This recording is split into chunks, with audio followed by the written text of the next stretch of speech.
Okay, this is going to be the very last video in the medical immunology playlist, and we're just going to briefly cover the immune system's response to cancers, and we're going to talk about some of the other medical treatments that we have to cancer that are either utilizing the systems of the immune system or some genetic techniques that we covered in our Year 2 genetics playlist.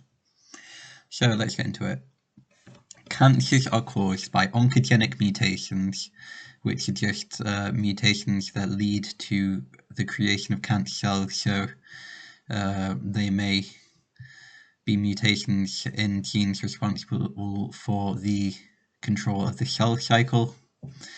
If these genes get mutated and become dysfunctional, and the cell cycle becomes unregulated, and we get unregulated cell division because of that, that's going to cause cancer, and we're going to consider that an oncogenic mutation.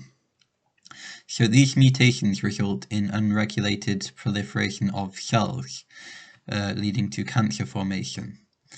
These cancer cells can invade surrounding tissues via a process called metastasis, which is where cancer cells can enter the bloodstream or move around through the extracellular matrix or through the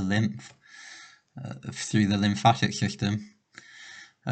These cancer cells will get deposited in a certain tissue away from where that cancer cell originally came from, and they'll continue to proliferate in that new tissue area, causing a tumor in that new region. And when this happens, it's called metastasis. So cancer cells moving from one site to another site, resulting in many tumors forming around the body, and then these tumors spread, and then more cancer cells from each of these tumors detach, and they land in another part of the body, and then you end up with tons of tumors everywhere, which eventually kills you. The four most common types of cancer occur in the lungs, the breast, the prostate, and the bowel. And immune cells actually respond to these cancer cells, like cytotoxic T cells and natural killer cells. They have the function of killing cancer cells, but cancer cells do have mechanisms capable of evading detection by these immune cells. As well as dealing with cancer and killing cancer cells, the immune system can actually cause cancer in some cases, because chronic inflammation can provide conditions that increase the risk of oncogenic mutations leading to cancer. So, for the immune system, the cells that respond to tumor cells would be the B cells, which would induce our adaptive immune response, macrophages and neutrophils that phagocytize cancer cells, dendritic cells, which secrete inflammatory cytokines and present tumor cell, cancer cell antigens to lymphocytes, and natural killer cells, which are going to kill any of these cancer cells if they're not expressing MHC class 1. So there are three phases to the growth of a tumor. The first phase is the elimination phase, where the immune system identifies and kills potential tumor cells. If not all cancer cells are killed in the elimination phase, then we move on to the equilibrium phase, where tumor cells respond to selective pressures of the immune system killing cancer cells, and they undergo a process called cancer immunoediting that alters the properties of surviving cancer cells and allows them to evade the mechanisms of the immune system. Then the final phase, the escape phase, is where these cancer cells have developed the ability to evade detection of the immune cells from this cancer immunoediting in the equilibrium phase, and they're now able to proliferate unimpeded by the immune system, eventually resulting in metastasis, where these cancer cells are going to detach from their original tumour, be deposited in another tissue of the body, and form new tumours at the site wherever they land, and then they're going to continue to spread, eventually resulting in death.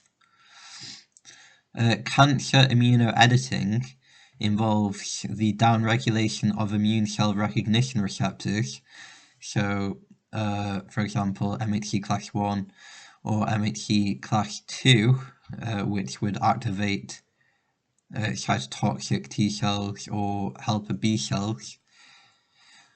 I imagine they would also have the production of a mimic MHC class 1 molecule, like we saw for mechanisms of bacterial, viral, and fungal evasion of the immune system. It may be good to just have a recap of that, to kind of consolidate your understanding here. It can also involve the secretion of immunosuppressive molecules, as well as the recruitment of immunosuppressive cells like regulatory T cells or myeloid-derived immunosuppressive cells of the innate immune system. So cancer can be treated by enhancing or suppressing immune system responses. The first kind of therapy is cytokine therapy, where cytokines that promote proliferation and recruitment of immune cells that deal with specific kinds of cancer are prescribed and given to a patient. For example, interferon alpha deals with melanomas, so skin cancers, and certain kinds of leukemias, while interleukin-2 can be prescribed to deal with renal cell carcinomas, as well as metastatic melanomas, which is where a skin cancer has entered metastasis. You also have the treatment with monoclonal antibodies that target antigens on specific cancer cells, opsonizing them and delivering specific cytotoxic drugs or radiation directly to these cancer cells. An example of these monoclonal antibodies are mouse antibodies spliced with human constant regions, so they're less likely to be recognized and cause serum sickness, called MAB antibodies, and they're used for the monoclonal antibody treatment of cancer. We also have adoptive T cell therapy, where we isolate cancer-specific T cells from a tumor within the patient's body, and then we replicate them in the lab, allowing them to reproduce to produce a lot of these cancer-specific T cells. We then reintroduce them to the patient, so the patient has more of these cancer-specific T cells in their body to fight the tumor. We also have chimeric antigen receptor T cell therapy, which is the modification of a patient's T cells. So it's similar to adoptive T cell therapy, but we modify their T cells with chimeric antigen receptors on their cell membranes capable of recognizing more cancer cell antigens. We also have vaccines that prevent microorganisms from inducing cancer. So all the other ones that we talked about are treatments for cancer. The vaccines are a preventative measure.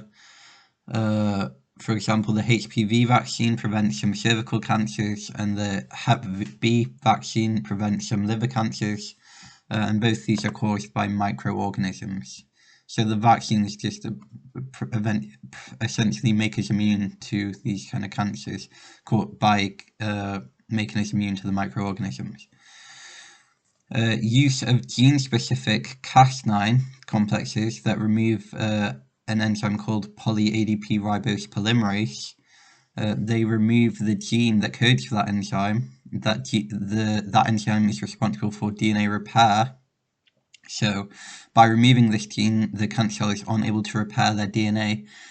So when we damage their DNA through therapies such as chemotherapy, they're unable to repair themselves, so they eventually die out. Then we also have methotrexate medication, which inactivates the DHFR enzymes that are responsible for nucleic acid synthesis and repair, so cancer cells are unable to divide and proliferate. But that isn't a permanent treatment. It can only postpone the effects, because eventually cancer cells are going to replicate the DHFR gene through replication slippage and essentially counteract the effects of the methotrexate treatment.